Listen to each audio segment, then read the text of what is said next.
दोस्तों, क्या आपने कभी सोचा है कि सोमवार का व्रत आखिर शुरू कैसे हुआ? क्या ये सिर्फ विवाह के लिए रखा जाता है या इसके पीछे कोई ऐसा रहस्य छिपा है जो भाग्य बदल सकता है? आज की ये कथा सिर्फ एक व्रत की नहीं, बल्कि उस रहस्य की है जिसे स्वयं माता पार्वती ने जाना था। बहुत समय पहले, जब हिमालय की वादियों में तप की अग्नि जलती थी और देवताओं का आना जाना सामान्य था, तब एक प्रश्न ब्रह्मांड में गूंज रहा था। क्या शिव को पाया जा सकता है? माता पार्वती ने यह निश्चय किया कि वे शिव को पति रूप में प्राप्त करेंगी। लेकिन शिव वैरागी थे, अचल थे, असंलग्न थे। उन्हें पाने के लिए केवल प्रेम नहीं, बल्कि आत्मसमर्पण चाहिए था। तभी नारद मुनि ने पार्वती को एक रहस्य बताया। यदि तुम सोमवार का व्रत करोगी, तो तुम्हारा मन शिव से जुड़ जाएगा। पार्वती ने व्रत शुरू किया। पहला सोमवार उन्होंने भोजन त्यागा। दूसरा सोमवार उन्होंने आभूषण त्यागे। तीसरा सोमवार उन्होंने इच्छाएं त्याग दी। धीरे धीरे उनका मन स्थिर होने लगा। अब वे शिव को पाने की इच्छा से नहीं, बल्कि शिव में समाने की भावना से व्रत कर रही थी।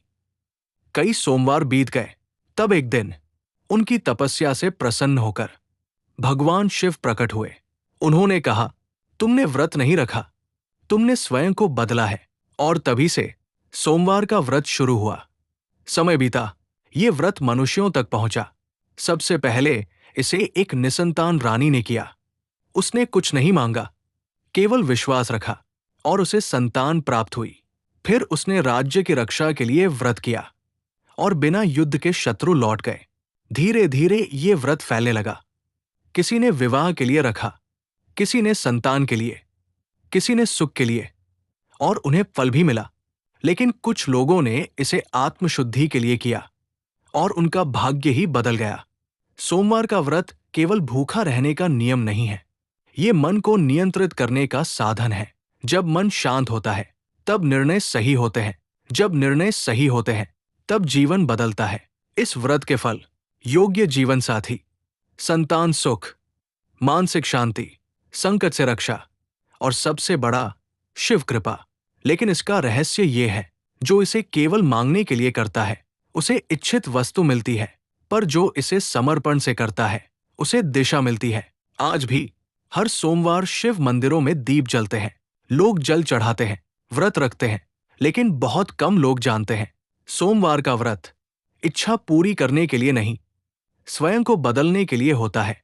शायद इसीलिए कहा गया है, सोमवार का व्रत जीवन नहीं बदलता, ये जीवन जीने का तरीका बदल देता है। और जब तरीका बदलता है, तो भाग्य स्वयं बदल जाता है। अगर आपको ये कथा सुनकर मन में शांति महसूस हुई हो, अगर भोलेनाथ की कृपा का स्पर्श आपने महसूस किया हो, तो वीडियो को लाइक जरूर करें, अपनी भावना कमेंट में लिखें और इसे उन तक जरूर शेयर करें जिन्हें शिव कृपा की जरूरत है। हर हर महादेव।